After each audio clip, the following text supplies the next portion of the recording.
Cinema നടനും നാടൻ പാട്ടുകലയെ ജനകീയമാക്കുകയും ചെയ്ത കലാഭവൻ മണിയുടെ സ്മരണയ്ക്കായി മണിക്കിലുക്കം 2025 സംഘടിപ്പിക്കുമെന്ന് സംഘാടകർ പറഞ്ഞു.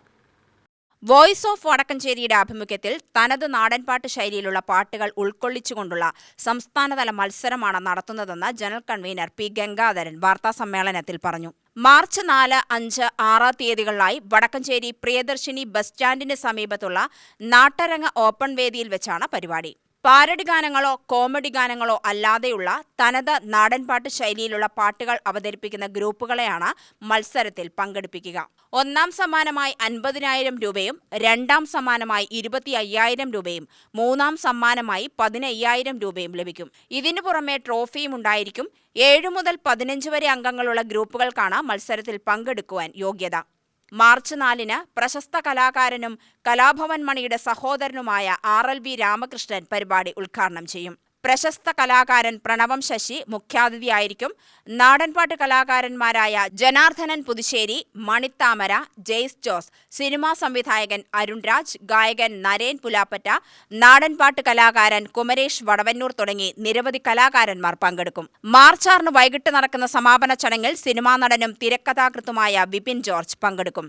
മത്സരത്തിൽ പങ്കെടുക്കാൻ താൽപര്യമുള്ളവർ സംഘാടക സമിതിയുമായി ബന്ധപ്പെടണമെന്നും ഗംഗാധരൻ വാർത്താ സമ്മേളനത്തിൽ പറഞ്ഞു. നാടൻപാട്ട് ജനകീയമാക്കിയ കലാഭവൻ മണിയുടെ സ്മരണാർത്ഥം ഒരു നാടൻപാട്ട് മത്സരം, സംസ്ഥാന വ്യാപകമായ നാടൻപാട്ട് മത്സരമാണ് ഞങ്ങൾ പ്ലാൻ ചെയ്തിട്ടുള്ളത്. അതിന് 3 ദിവസം നീണ്ടു നിൽക്കുന്ന പരിപാടിയാണ്. അതിൻ്റെ ഉദ്ഘാടനം 4-ാം തീയതിയാണ്. 4-ാം തീയതി പ്രിയ കലാഭവൻ മണിയുടെ സഹോദരൻ RLV രാമകൃഷ്ണനാണ് ഉദ്ഘാടനം നിർവഹിക്കുക. 4-ാം തീയതിയാണ് ആ ഉദ്ഘാടനം നടക്കുക. അന്നേ ദിവസം നമ്മുടെ പാലക്കാട് ജില്ലയുടെ നാടൻപാട്ടിൻ്റെ